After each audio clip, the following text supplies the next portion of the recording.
Josué capítulo 24. Josué capítulo 24. Leemos del 14 al 15. Dice la palabra del Señor. Ahora pues, temed al Señor y servidle con integridad y en verdad. Y quitad de entre vosotros los dioses a los cuales sirvieron vuestros padres al otro lado del río y en Egipto, y servid a Jehová. Y si mal os parece servir al Señor, escogeos hoy a quién sirváis. Si a los dioses a quienes sirvieron vuestros padres cuando estuvieron al otro lado del río, o a los dioses de los amorreos en cuya tierra habitáis. Pero yo y mi casa serviremos al Señor. Aleluya. Gloria a Dios. Bendito sea Dios. Dale un aplauso al Señor si tú has tomado esa decisión. Gloria a Dios. Gloria a Dios. Lo importante no es que aplaudan, sino que de verdad la casa de ustedes sirva al Señor. Ya eso es otra cosa, ¿cierto? Ya eso es otra cosa. Poner sobre tu casa a Dios primero y a tus hijos después. Eso es lo que implica, y es una implicación muy fuerte que no todos los cristianos asumen con seriedad.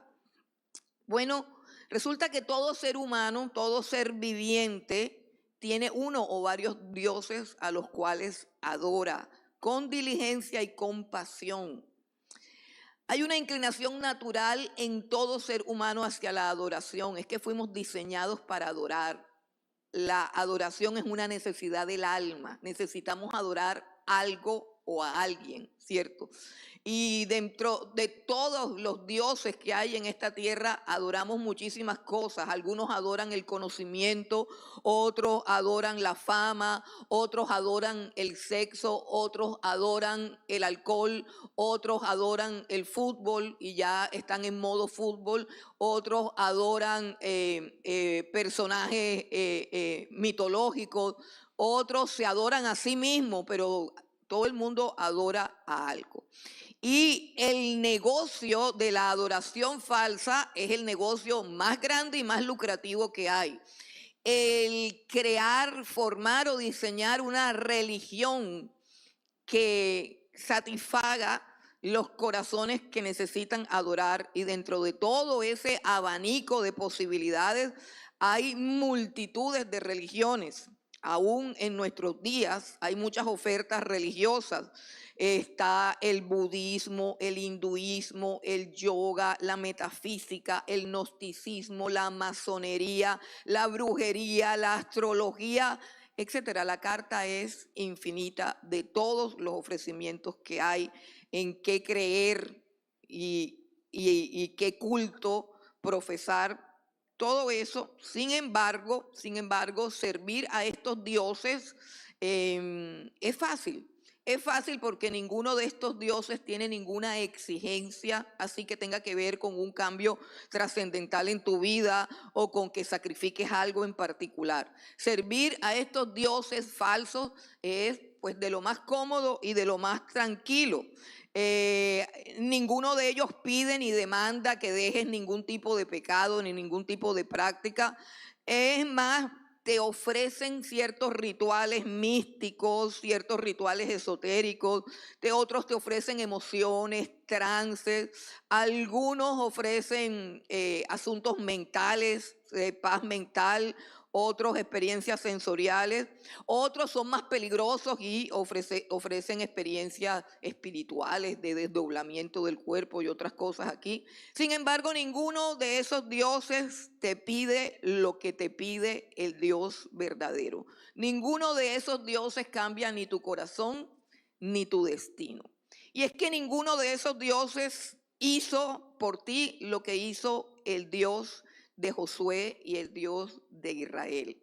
Por eso Josué, al final de su carrera, al final de su vida, cuando se está despidiendo, le hace un último llamado al pueblo de Israel y les da algo así como un ultimátum. El hombre ha visto a lo largo de toda su vida, ha visto y ha conocido tanto el carácter de Dios como el carácter del pueblo que supuestamente Dios escogió. Ese carácter, tanto del pueblo judío como el carácter de Dios, es algo que Josué conoce. Y por eso Josué presenta esta propuesta. Y quiero que la leamos nuevamente. Y dice en el versículo 14, teman al Señor y sírvanle con integridad y en verdad, y quiten de entre ustedes los dioses a los cuales sirvieron sus padres al otro lado del río y en Egipto, y sirvan al Señor.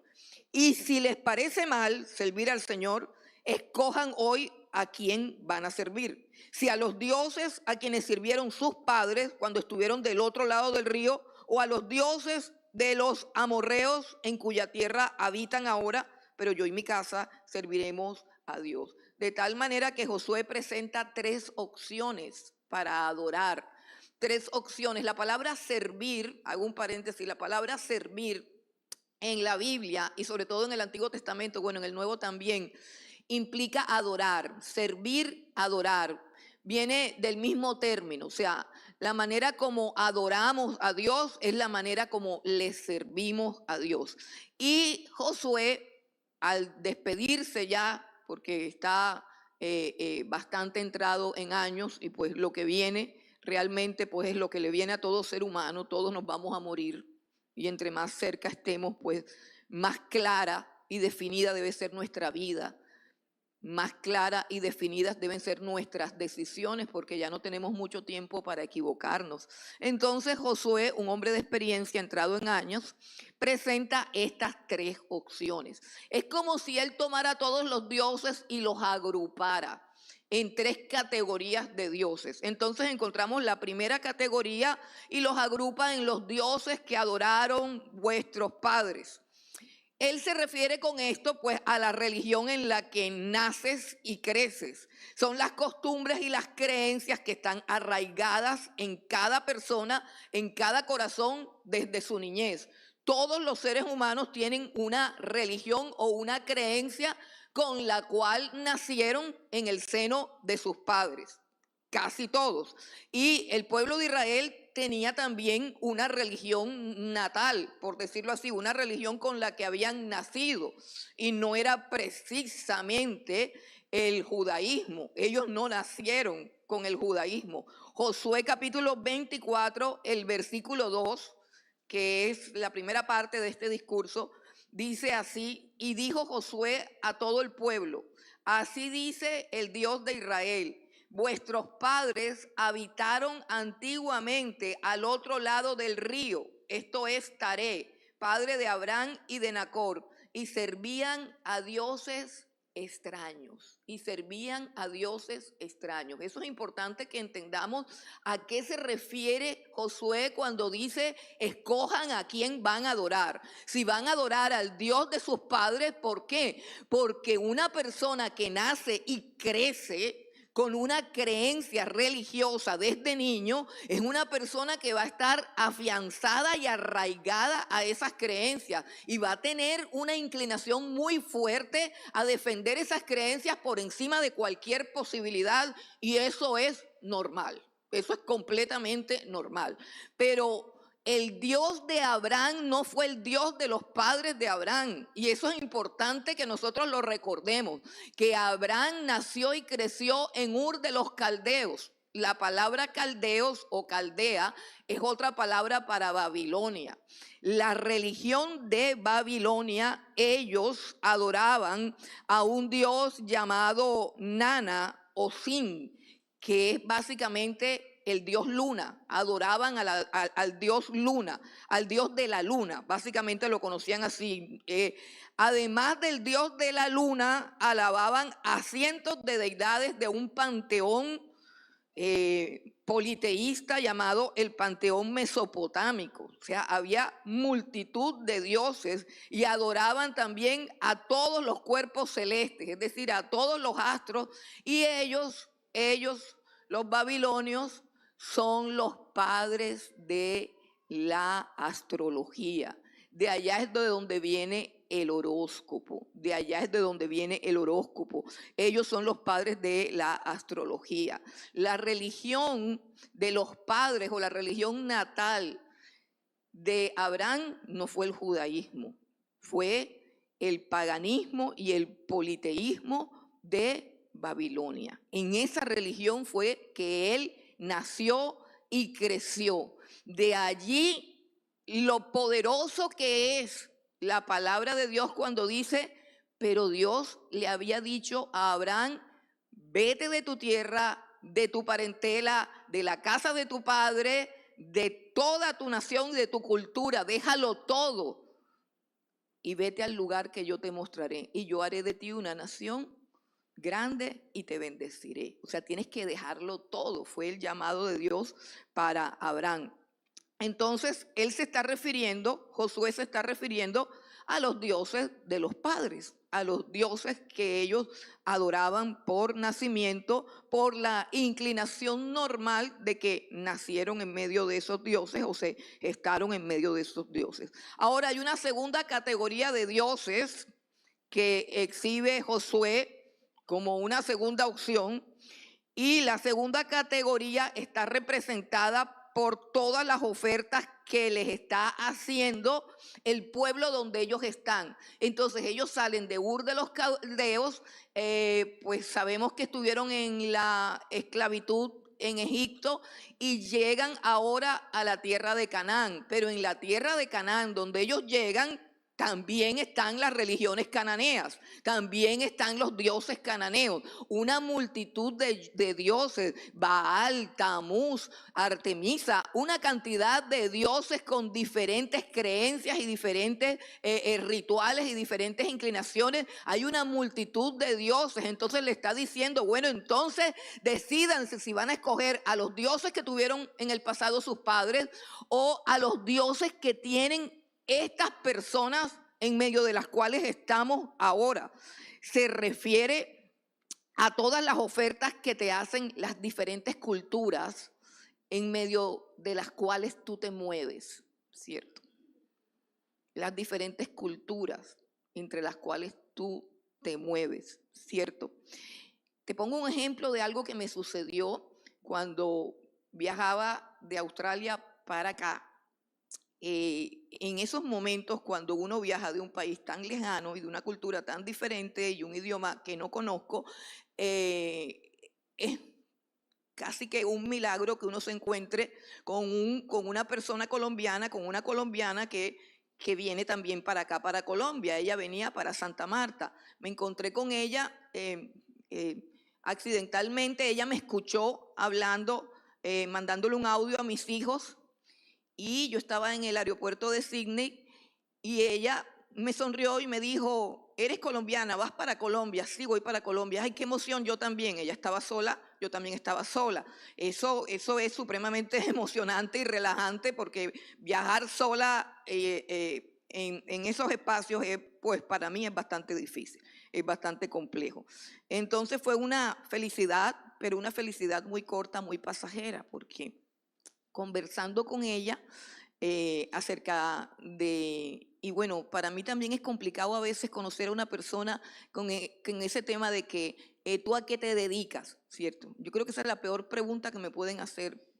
La peor pregunta que me pueden hacer es a qué me dedico yo, porque es que ahí se acaba todas las conversaciones, o sea, todo se rompe, todo se desmorona, todo se desdibuja, todo se acaba, o sea, la persona queda como que chao.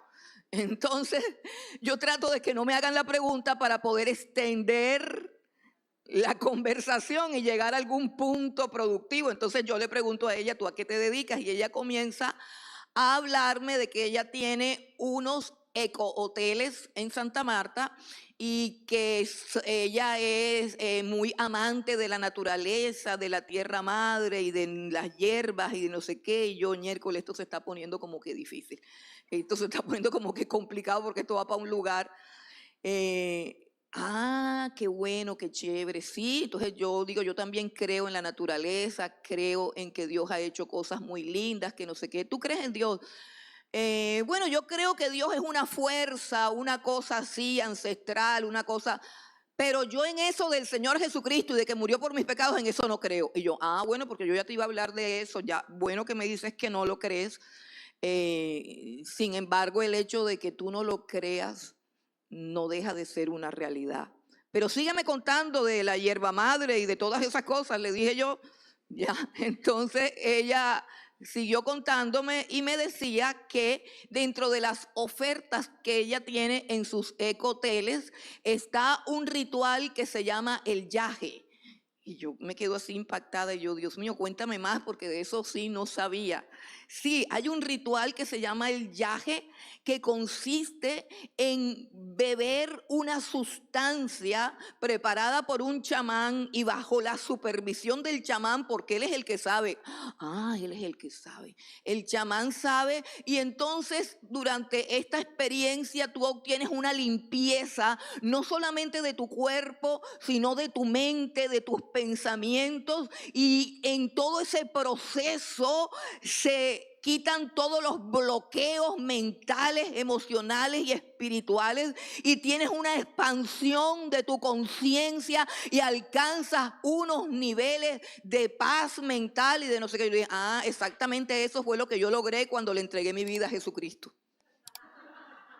Exactamente eso fue lo que me pasó. Total, que cuando llegamos a Bogotá, ya definitivamente todo terminó. Yo, bueno, por lo menos pude llegar aquí a tiempo y no me dieron a beber nada, ni me dieron, bueno. Entonces, hermanos, la pregunta es, ¿qué hace una mujer que nace en el seno de una sociedad que básicamente es cristiana? Porque vivimos en una sociedad que por lo menos nominalmente es cristiana. Pero ¿qué es lo que sucede? ¿Qué es lo que sucede? Que dentro de todo ese abanico de posibilidades, nosotros estamos viendo que las ofertas religiosas, entre más exóticas, entre más extrañas, entre más misteriosas, resultan mucho más atractivas, mucho más impresionantes y ganan muchísimos adeptos. El Islam, que básicamente es una cultura que cada vez que una mujer se convierte al Islam, lo único que le toca es buscarse un vestido que tiene 2 huequitos para que vea y ya, eso es todo. Y finalmente es una religión que añade una mayor oscuridad y mayor tiniebla al ser humano. Pero como es algo nuevo, el budismo, el yoga, ahora practican el yoga de una manera religiosa, de una manera loca. Bueno, y un sinnúmero de cosas que aunque no son la religión en la cual nacimos, a las personas les encanta. A las personas les fascina. Y cuando se meten en esas cosas extrañas y raras, se sienten realizadas. Porque es que el alma necesita de lo sobrenatural. El alma necesita adorar, el alma necesita elevarse a algo que sea superior a ella misma, porque Dios, el Dios verdadero, el Dios real, la diseñó así. Estas religiones están creciendo, están avanzando y están ganando millones de adeptos, sobre todo en gente ignorante, en gente débil de carácter, en gente que no tiene la capacidad de examinar las cosas, no tiene discernimiento espiritual. Pero aún así estos dioses pues tampoco te exigen nada, te exigen básicamente que te sientes, que te relajes, que pongas la mente en blanco o en azul o en verde, que hagas sonidos así como y cosas así. Pero ninguno de esos dioses te dice que dejes la mentira, que dejes el adulterio, que dejes de fornicar. Ninguno de esos dioses te demanda cosas, que dejes el alcohol, que dejes la droga. Ninguno de esos dioses demanda ningún cambio moral en tu vida. Al contrario, esos dioses falsos, porque no existen, esos dioses falsos lo que hacen es neutralizar tu conciencia para que no te des cuenta que necesitas salvación, que necesitas perdón, que necesitas gracia, que necesitas misericordia y vivas así como anestesiado de la vida. Esa es la segunda categoría de la oferta que presenta Josué a Israel. Y la tercera opción que presenta Josué es la opción del Dios verdadero. Es la opción de adorar al único Dios, al Dios que los libertó de Egipto cuando eran esclavos. al Dios que abrió el mar rojo delante de sus ojos, al Dios que destruyó con plagas todos los dioses falsos de Egipto, el Dios que los acompañó con una columna de fuego de noche y una nube de día, el Dios que los alimentó milagrosamente con el maná y sació su sed milagrosamente con agua que brotó de una roca, el Dios que les dio la tierra de Canaán y que detuvo el sol un día para que ellos vencieran a sus enemigos. Un Dios que se manifiesta por sí mismo, un Dios que se autovalida, que se autentica, un Dios que no tiene que ser creído ciegamente, porque es un Dios que se revela y que se demuestra como un Dios verdadero. Josué decide de manera segura, de manera radical, sin titubeos, decide, este es el Dios que mi casa y yo vamos a servir. Este es el Dios que mi casa y yo vamos a adorar. Este es el Dios que yo escojo. Este es el Dios que yo sirvo. Este es el único Dios que es verdadero. Ustedes miren a ver qué hacen, pero deben tomar una decisión. El discurso de Josué es un discurso que ha sido criticado y cuestionado, porque el discurso de despedida de Josué abrió esa posibilidad, o sea, señaló las tres opciones. Adoran al Dios de sus padres, el Dios de los babilonios, adoran a los dioses de los cananeos, o adoran al Dios que nos libertó y que nos trajo a este lugar. Pero es que cuando él habla de esos tres dioses, está llamando a un pueblo a una sensatez, a una cordura, a una lógica. Ahí no hay que escoger. La evidencia habla por sí misma. Sin embargo, hermanos, el problema es que en el discurso, en la exhortación de Josué, hay una nota de pesimismo. Hay una nota de pesimismo y yo quiero que la percibamos. En el versículo 15 dice, y si mal os parece servir al Señor. ¿Por qué dijo eso Josué?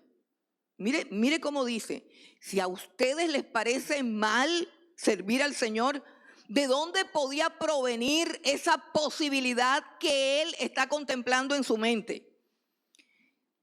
Pero en el siguiente versículo empeora la cosa, porque dice en el versículo 19, entonces Josué dijo al pueblo, porque el pueblo dice, sí, vamos a servir al Señor, porque eso es lo lógico. El pueblo responde con lógica aparente. Pero en el versículo 19 hay otra nota de pesimismo, hay otra nota negativa.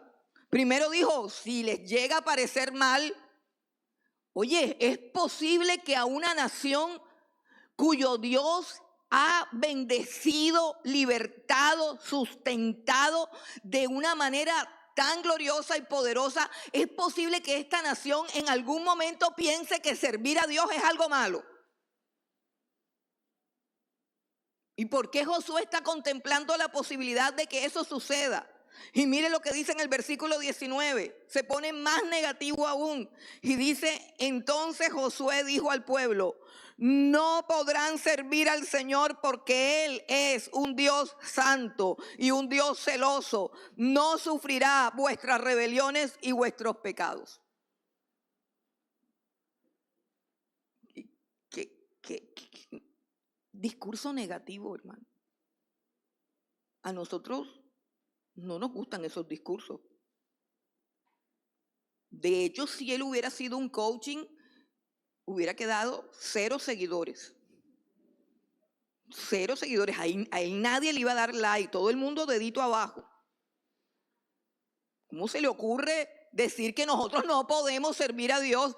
¿Cómo se le ocurre pronosticar nuestro fracaso si nosotros estamos diciendo que vamos a servir al Dios verdadero? Y él dice, no, no podrán. No podrán. Esta nota de pesimismo, de incredulidad, nace precisamente de que a través de los años, recuerden todo lo que ha vivido Josué con un pueblo rebelde, incrédulo, quejumbroso y murmurador. Josué conoce al pueblo y Josué conoce a Dios.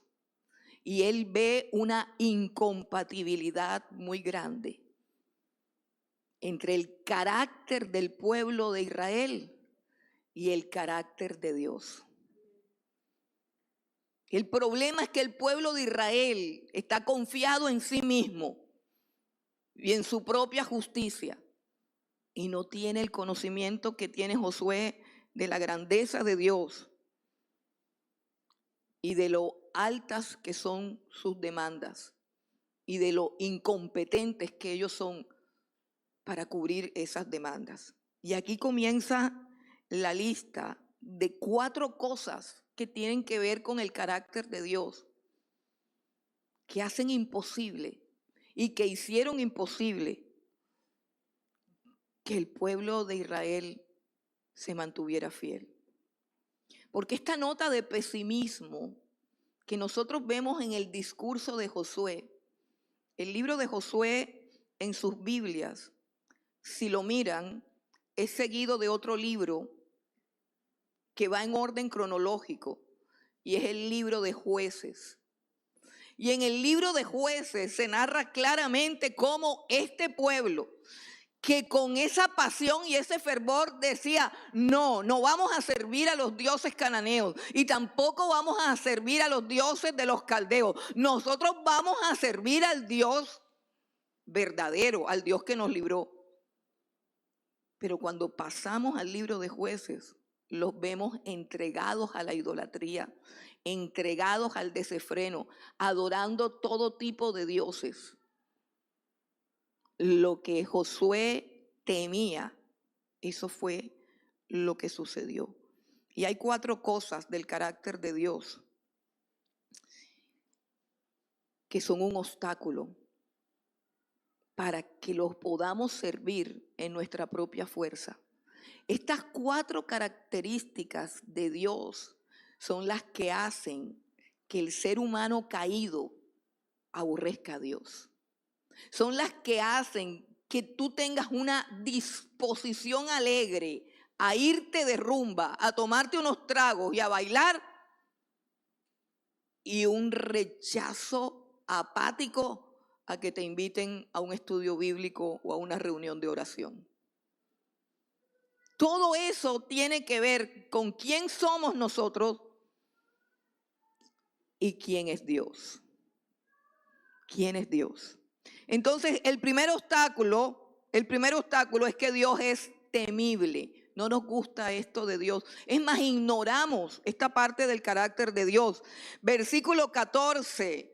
Otra vez Josué dice, ahora pues temed al Señor. Teman al Señor. Teman al Señor. Está diciendo Josué, ténganle temor al Señor. ¿Y por qué lo dice?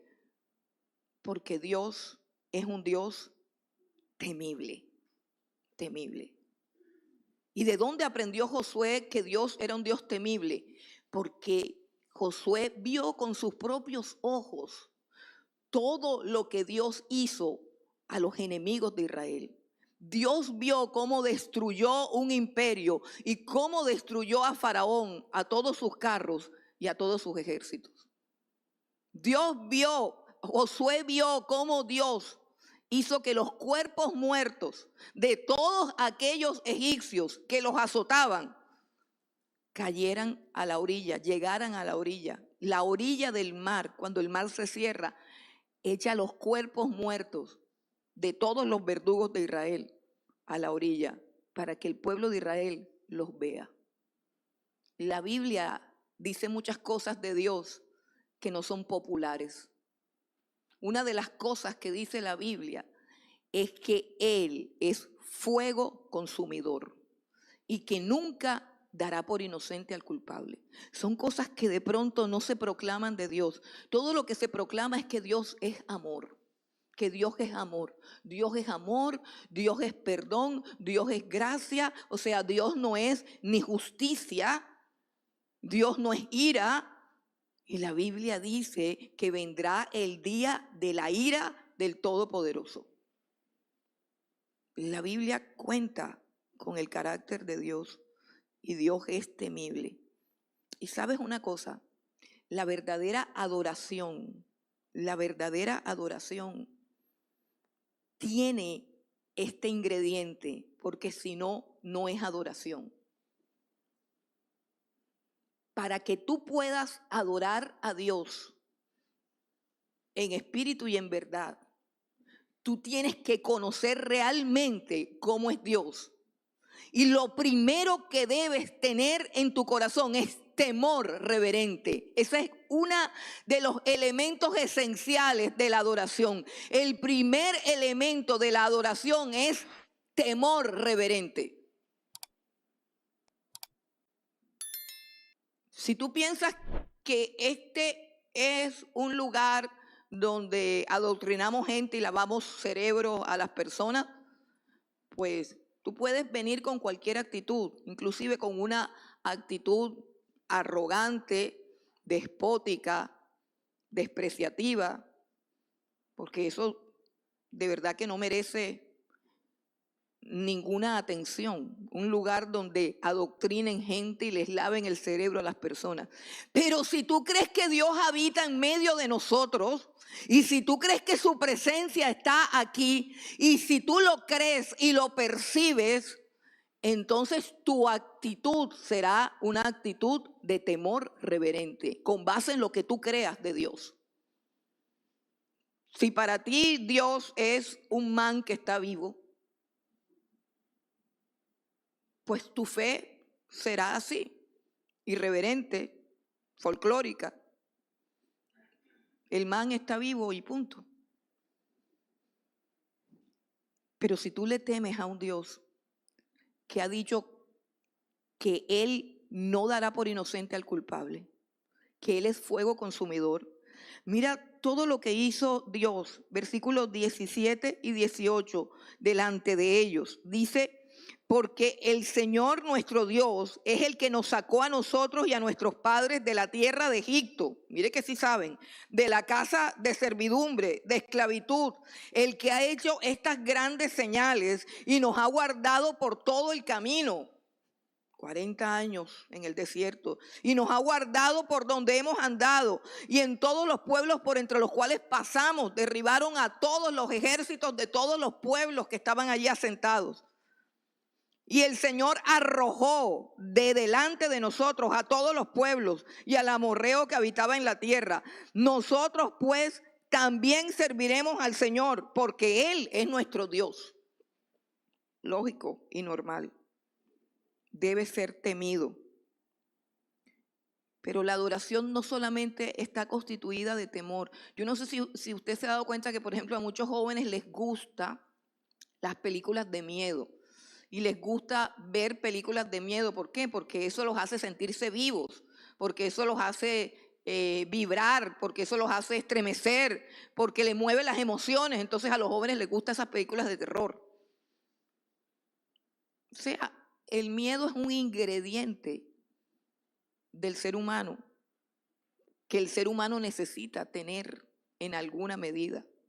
Pero la Biblia dice que no le temamos a ningún hombre, que solamente le temamos a Dios.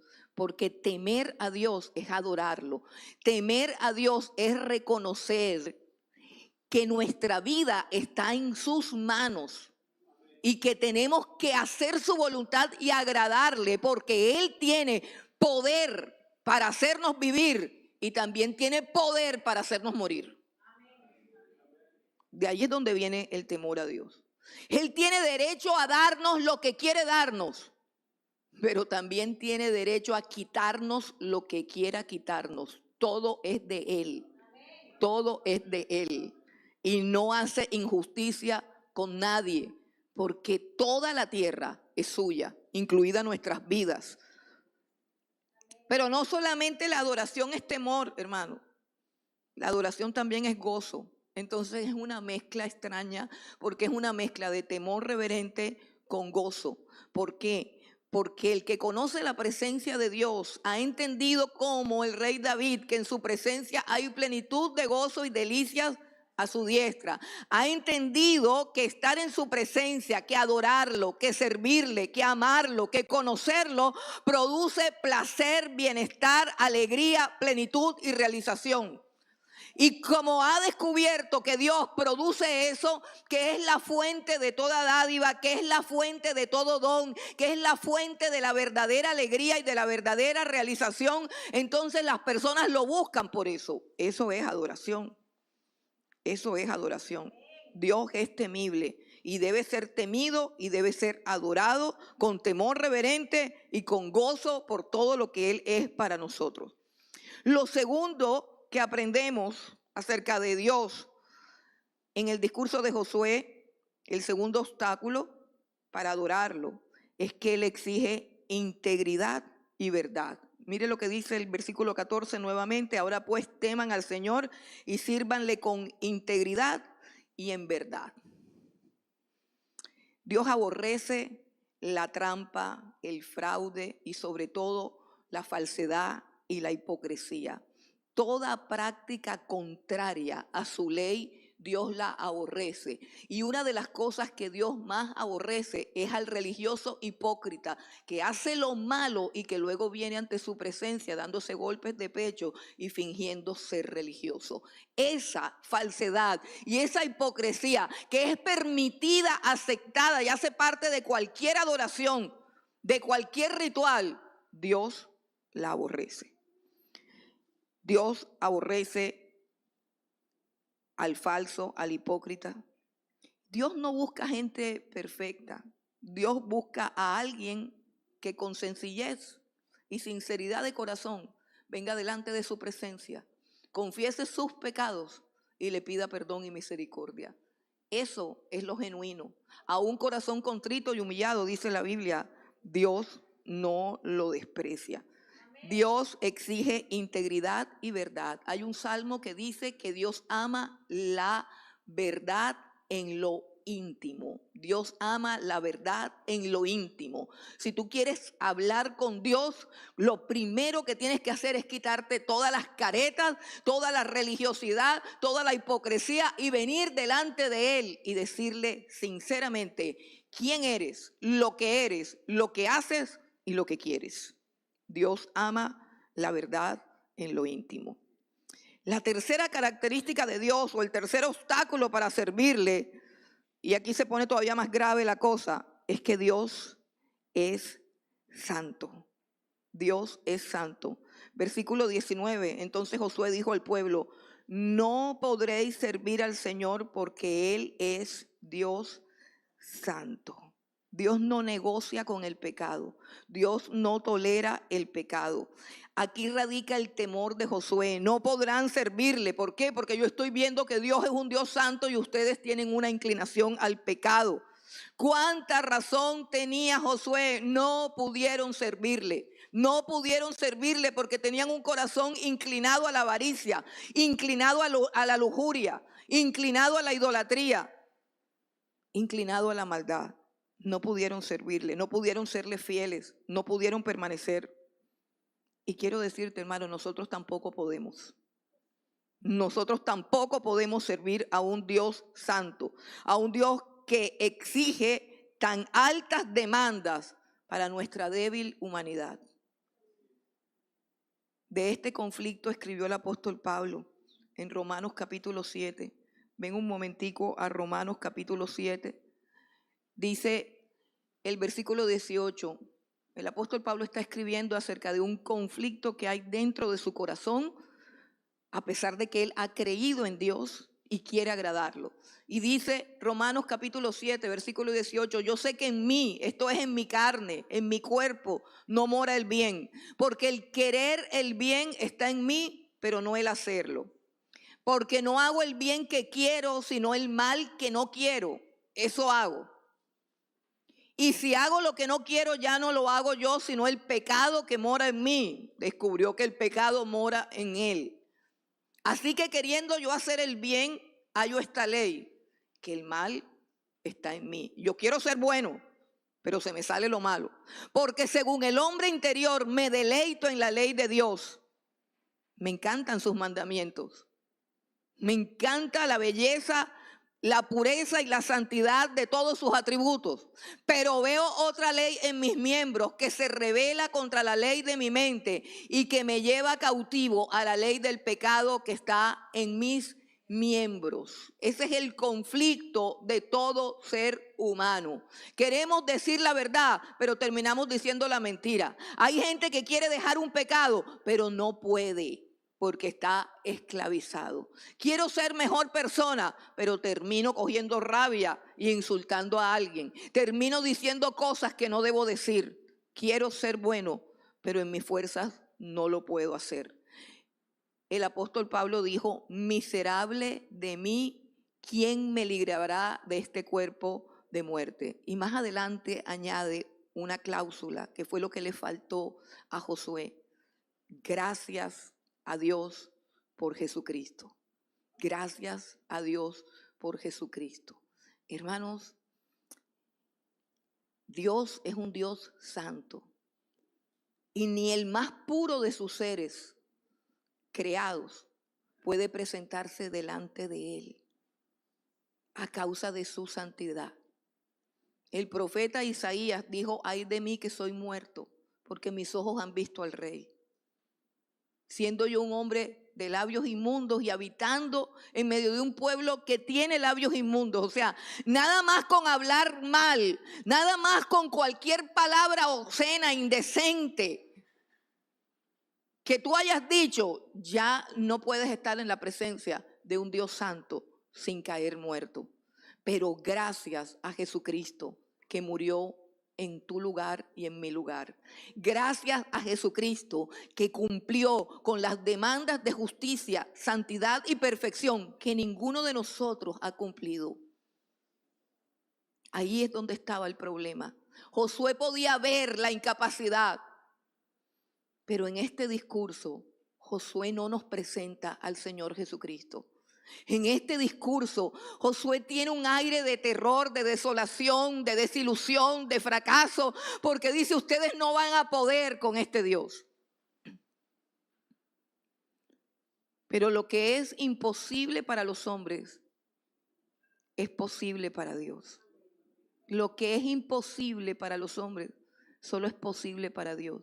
Y Dios envió a su Hijo en semejanza de carne. Dios envió a su Hijo para tomar nuestro lugar. Él nunca pecó, nunca mintió, nunca tuvo pensamientos impuros y entregó su vida y su justicia para que nosotros fuésemos perdonados y aceptados delante de Dios.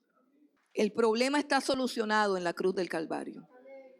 El problema de mi incapacidad fue solucionado por Dios entregando a su Hijo Jesucristo. Él pagó mi deuda. Él cumplió con lo que yo no pude cumplir. Gracias a Dios por Jesucristo. La parte del discurso de Josué, la parte que faltó para cambiar este discurso lúgubre en un discurso de triunfo y de victoria, la pronunció 1400 años después el apóstol Pedro en Hechos capítulo 2, versículo 36 al 40. Miren el discurso de Pedro y miren la nota triunfal que tiene y la oferta que hace. Ya no es una oferta a 3 religiones. Ya no te está ofreciendo ninguna religión. El llamado no es a ninguna religión.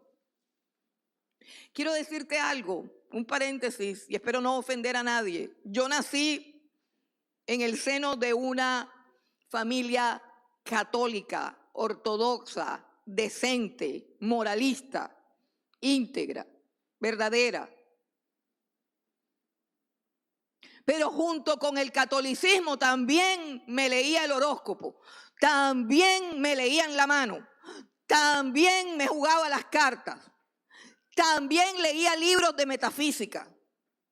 Porque todo eso es posible con la religión de un Dios que no es real, que no es verdadero, que no te demanda nada, que puedes vivir y hacer lo que quieras. Esa era mi religión. de la cual estaba orgullosa. Una religión que me permitía vivir como yo quisiera y tener la cobertura de gente decente, de gente buena. Pero cuando un día en mi vida escuché la palabra del Señor Jesucristo diciendo: yo soy el camino, la verdad y la vida, entendí que ni tenía el camino, ni tenía la verdad, ni tenía la vida, porque tenía una religión, pero no había conocido al Señor Jesucristo y no había rendido mi vida a sus pies. Y Él dice en esa misma frase: nadie viene al Padre si no es por mí. Sin Cristo Jesús nadie puede conocer a Dios.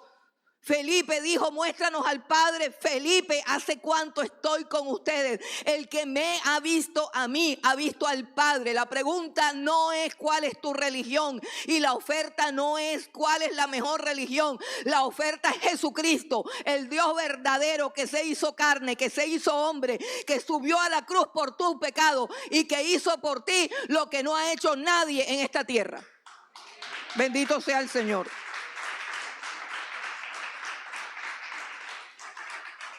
Vamos al discurso de Pedro, porque ahora Pedro no nos está llamando a practicar el judaísmo ni a practicar ninguna religión.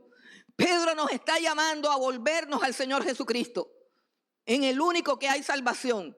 Sepa pues ciertísimamente toda la casa de Israel, o sea, todo el judaísmo, que a este Jesús, a quien vosotros crucificaron a Jesús, Dios le ha hecho Señor y Cristo. Al oír esto, se arrepintieron. Dice: se compungieron de corazón y dijeron a Pedro y a los otros apóstoles: varones hermanos, ¿qué haremos? ¿Qué haremos? Miren que en aquel discurso de Josué, con una seguridad en sí mismos, no viendo sus limitaciones, ni sopesando con claridad las demandas de la santidad de Dios, decían: nosotros serviremos a Dios. Pero aquí, viendo la necedad de un pueblo que recibió una revelación de esperar al Mesías a través de los siglos, y cuando llega ese Mesías lo que hacen es matarlo, entonces se dan cuenta de su miseria y de su ruina, de su ignorancia y de su torpeza. Y entonces ahí es cuando dicen: ¿qué haremos? Pedro les dijo: arrepiéntanse y bautícese cada uno de ustedes en el nombre de Jesucristo, en el nombre de Jesucristo, para que te perdonen tus pecados y para que recibas el don del Espíritu Santo. Esta es la oferta de Dios en Cristo Jesús. Perdón de pecados y recibir el Espíritu Santo. Pero solamente a través de Jesucristo. Solamente a través del arrepentimiento. Arrepiéntete de tus pecados. Bautízate consciente de que eres un pecador, y no en el nombre de ninguna religión, sino en el nombre del Señor Jesucristo, el único que puede borrar tus pecados y el único que puede colocar dentro de ti el Espíritu de Dios para que camines en rectitud y en integridad.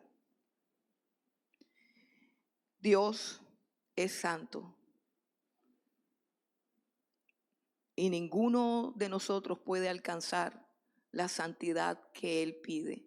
Sean santos porque yo soy santo. La Biblia dice que Cristo Jesús limpió nuestros pecados, purificó nuestros corazones.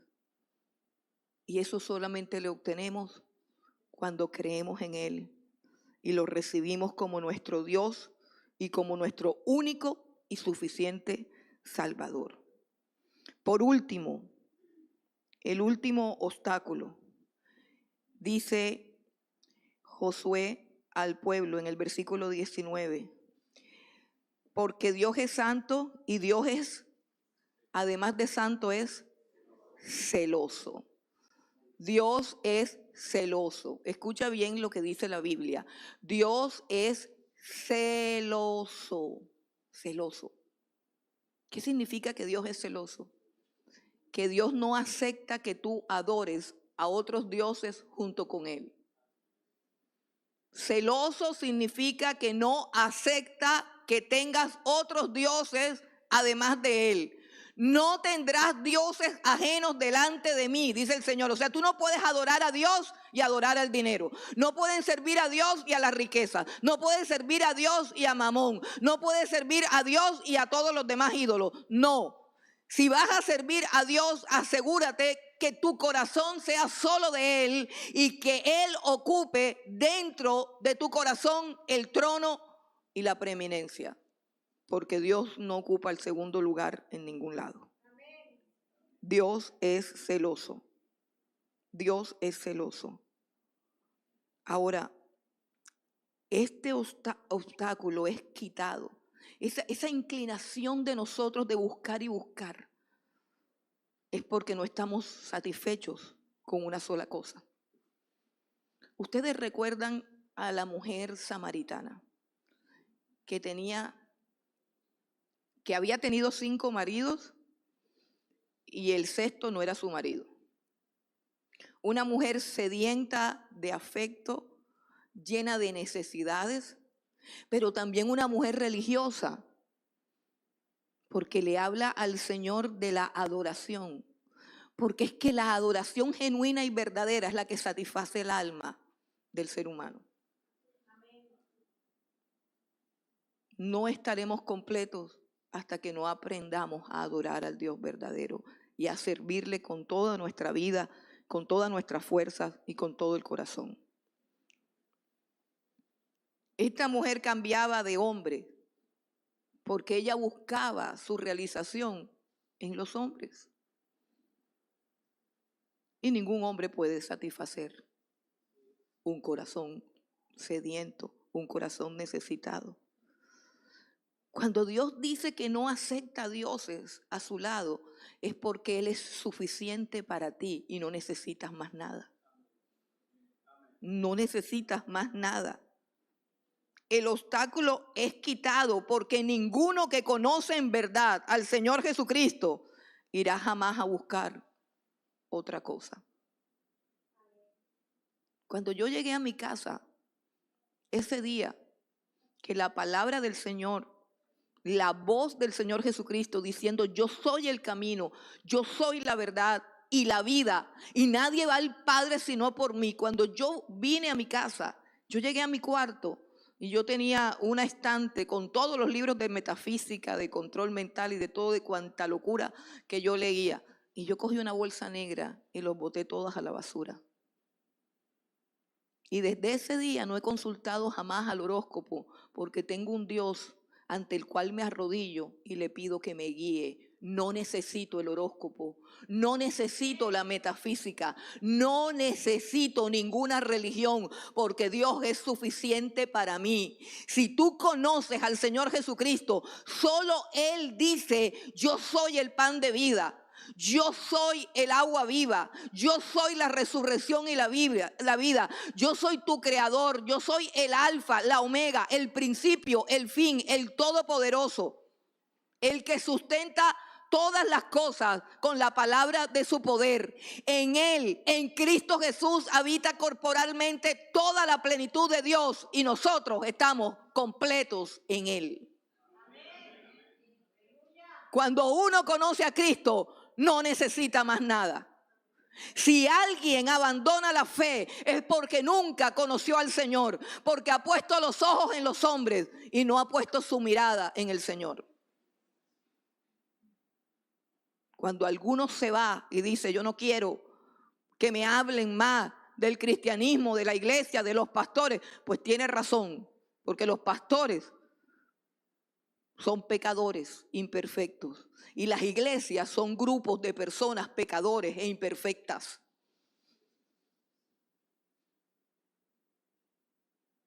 Como lo es todos los lugares a donde vas, la universidad donde estudias, la empresa donde trabajas, el bar donde tomas, todos los lugares donde tú vas están llenos de gente imperfecta. Y no por eso dejamos de ir. Pero el que conoce de verdad al Señor sabe a dónde ir para buscar su rostro, para buscar su presencia. Y qué bueno que en todo lugar donde lo invocas de corazón sincero, Él está ahí. Él se hace presente. Y repito, Él es suficiente. Él es suficiente. Jesucristo basta. Si tú tienes un vacío en tu alma, es porque no le has conocido. Es porque tienes una religión. Y no importa cuál sea la religión, no importa si eres católico, evangélico, testigo de Jehová, adventista, lo que tú quieras, todo da igual. El que tiene al Hijo tiene la vida. El que no tiene al Hijo no tiene al Padre, no tiene nada y está perdido. Si el Hijo no te libertare, no serás verdaderamente libre. Solo en Cristo Jesús hay vida y hay libertad. Cuídate de la religiosidad. Cuídate de ser un falso religioso, un hipócrita, un mojigato. Y ve a los pies del Señor con sinceridad y dile, aquí estoy.